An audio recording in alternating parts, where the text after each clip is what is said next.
საქართველოს გაერთიანებულმა წყალმომარაგების კომპანიამ სამცხე-ჯავახეთში რამდენიმე მსხვილ კომერციულ ობიექტს წყლის მიწოდება შეუზღუდა. მიზეზი წყალმომარაგების ქსელზე უკანონო მიერთებაა. უკანონო ქმედების გამოვლენისა და შესაბამისი ღონისძიებების შესახებ მომხმარებლების გაფრთხილება კომპანიამ გასული წლის დეკემბრიდან დაიწყო. ნინი მაისურაძე გემოთ.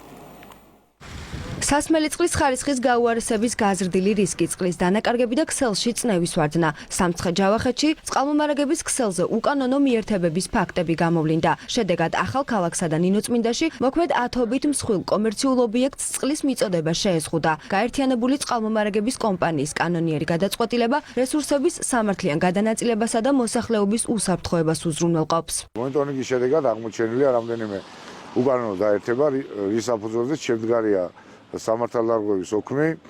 კიდევ ერთხელ მოუწოდეთ მოსახლეობას მოგმართონ ახალი დაერთებების განცხადებები.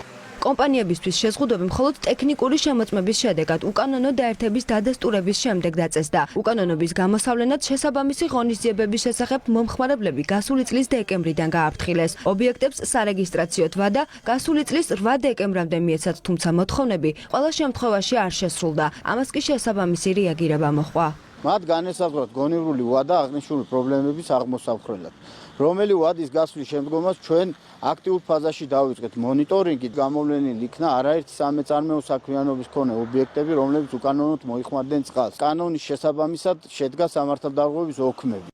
ღია და გაუმართავი ონკანიდან 24 საათში 17.280 ლიტრის რესურსი იკარგება. ნორმალური ხარჯვის პირობებში კი ერთი ადამიანი დაახლოებით 250 ლიტრ წყალს მოიხმარს. შედეგად უმიზნო წყლის ხარჯვა დაახლოებით 70 ადამიანს ტოვებს აუცილებელი რესურსის გარეშე. სწორი მოხმარებისას ნაკლებია გადასახადი. არამიზნობრივი მოხმარებისას კი ზიანდება კეთილსინდისიერი მომხმარებელი და ფერხდება სისტემის სტაბილური მუშაობა. ჩვენი როგორც კომპანიის ვალდებულებაა დავიცვათ ეს სტრატეგიული რესურსი, მოუწოდოთ ბიზნეს და მოსახლეობას პასუხისმგებლობით მოეკიდოთ წყლის ხარჯვას და დაარეგისტრირონ კანონიერად მიერთებები. წინააღმდეგ შემთხვევაში მოხდება მათი დაჯარიმება, ჩაჭრა და წყლის მიტაცების შეწყვეტა.